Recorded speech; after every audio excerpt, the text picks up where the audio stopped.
This is Anna Patterson with the North Carolina Housing Coalition. Thanks for joining us this morning for our housing call. And without further ado, I will turn it over to our Director of Housing Policy, Stephanie Watkins Cruz. Good morning, everyone. I hope you all are having a great week so far. The top things this week, we are having our fall housing policy update webinar today at 1:45 p.m. You can still register. It will be via Zoom.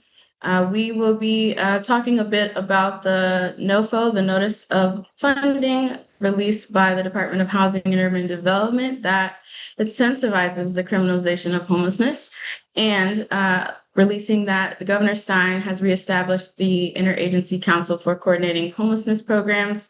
And so those are the top three things. Jumping right into organizational updates, like we mentioned, this afternoon at 1:45, we'll be hosting our fall policy update webinar. We will have Kim Johnson from the National Low-Income Housing Coalition, our Executive Director, Samuel Gunter, and myself. We will be talking through state and local policy updates, federal updates, as well as some key takeaways so far from this year and what we are looking at moving forward. You can still register, so we'll have that link on the call notes, but you can also find it in previous call notes as well on our website. Online registration for the 2025 North Carolina Affordable Housing Conference closes on September 22nd. That's next week at 5 p.m. After that, the on-site registration fee will increase. So right now, the online registration is $350, and on-site, it will be $450. So the link to register online is in our call notes, and we really look forward to seeing you all on September 30th through October 1st at the Raleigh Convention Center. This week, a continuing resolution vote is expected in the House of Representatives. They're expected to vote on a temporary funding agreement, and if passed by both the House and Senate, this continuing resolution will keep the government funded past the end of the federal fiscal year, which is September 30th, and will help avoid a partial shutdown. There are several advocacy resources and different analysis from the National Low-Income Housing Coalition, so we'll link that comparison chart and that analysis in the call notes for you. Also, we want to lift up that tomorrow, we hope that you join the Alliance's virtual Capitol Hill Day. So the National Alliance to End Homelessness is holding a virtual Capitol Hill Day tomorrow, September 17th. You can sign up to speak directly with members of Congress about the policies and funding decisions that impact homelessness in your community. And if you are unable to register, still highly recommend reaching out to your officials, to your members of Congress, and telling them anyway, sharing stories, talking about how the policies and funding decisions that are coming out this year, especially recently, will impact homelessness in your community. On September 4th, the Department of Housing and Urban Development released an application for funding. It actually unexpectedly re-released the fiscal year 2025 Continuum of Care Builds Notice of Funding Opportunity, NOFO, for the third time, actually. And so this NOFO provides funding for the construction, acquisition, or rehabilitation of permanent supportive housing. And we just want to quote our colleagues at the National Alliance to End Homelessness. This NOFO is problematic for a number of reasons. Among the reasons are that communities, if they're going to apply for this funding, they have to attest that they prohibit public camping in order to qualify for funding, and that the clients must participate in mandatory services to receive housing.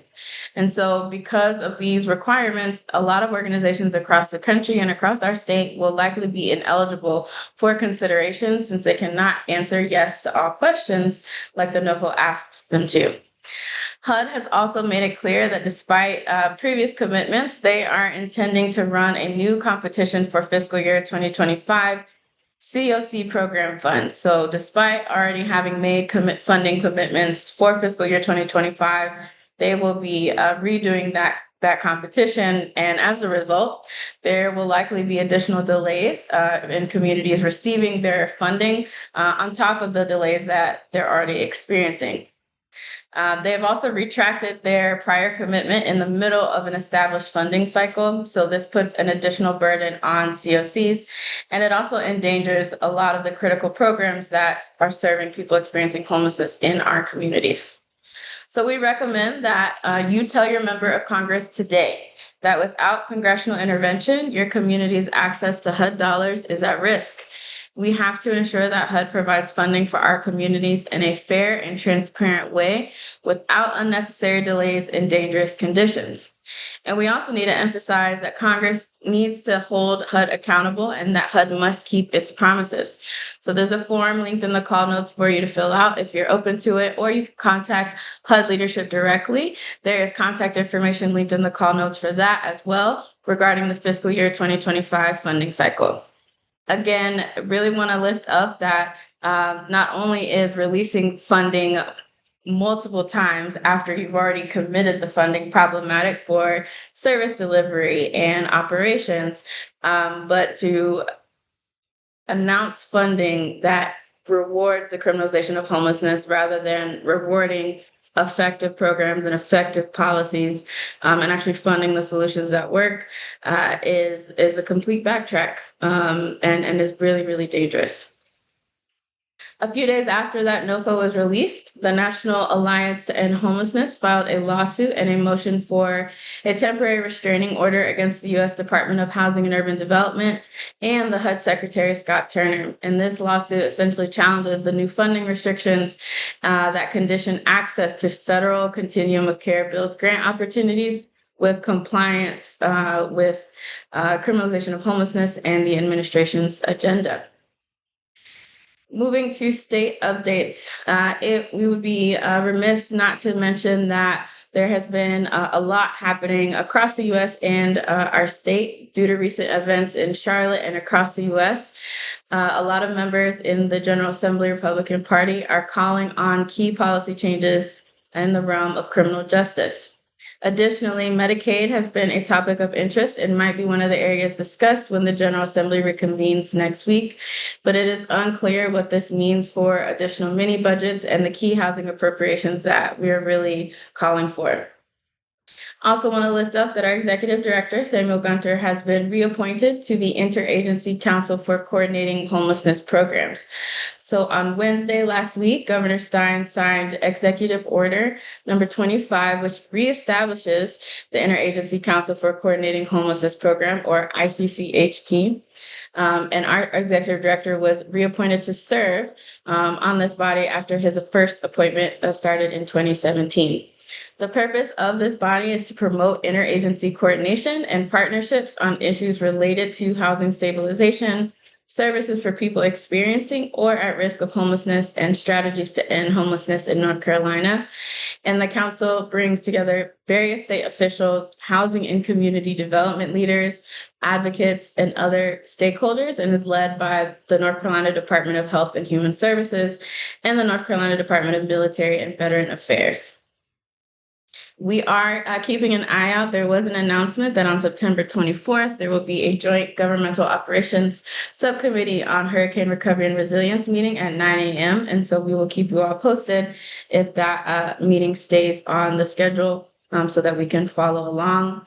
In the same realm of disaster recovery, yesterday, the Governor's Advisory Committee on Western North Carolina met in Flat Rock, North Carolina, and at that meeting, Governor Josh Stein announced that he is requesting nearly $13.5 billion in new funding from Congress for Hurricane Helene recovery. In addition, the governor is still calling on federal agencies to allocate funding to North Carolina that was previously appropriated by Congress in the American Relief Act of 2025. The governor's full requests, including the $13.5 billion requested yesterday, and the outstanding allocations we're still waiting for by federal agencies, totals about $23 billion. The governor is expected to travel to Washington, D.C. tomorrow and meet with federal officials about this request, because funding for Helene, among a lot of other things, has lagged dramatically compared to funding in recent years for similar sized disasters. And just to quote the governor, in total, federal support to date amounts to approximately 9% of the total damage that Western North Carolina suffered. Meanwhile, the storms that were similarly devastating, such as Hurricanes Katrina, Maria, and Sandy, saw 70% of the cost of recovery efforts covered by federal funding. With this new request and everything added up to $23 billion, this would bring the federal support North Carolina received to 47%. So still away from the trending 70% of previous storms covered by federal funding. Moving on to local headlines, Asheville City Council just approved a $10 million allocation from their affordable housing bond to the Western North Carolina Affordable Housing Loan Fund. Another example of local governments having to step up in times like these when federal and state funding is not filling the gap or is going away. The town of Apex established a town-sponsored community land trust. And so this is, again, another trend where the land trust model is picking up a lot of momentum across our state. Moving on to reports, events, and resources. Last week, for our data nerds on the call like myself, the U.S. Census Bureau released the 2024 American Community Survey one-year estimates. This ACS data set is something that annually gets reported, and it details different socioeconomic characteristics such as income, poverty, housing costs, and more. And so with the one-year ACS estimates for areas with populations of 65,000 or more, this is what we're looking at with this most recent data set. For our county profiles, for those that are curious, we usually use 5-year ACS estimates for our county profiles since some counties have populations of less than 65,000. And so this updated ACS 5-year data set will be released in December. And so we'll be using that data for our county profiles in 2026. Another resource, I want to lift up our national partners at the National Income Housing Coalition have partnered with the Hispanic Federation, and they've released a toolkit on citizen advisory committees after disasters.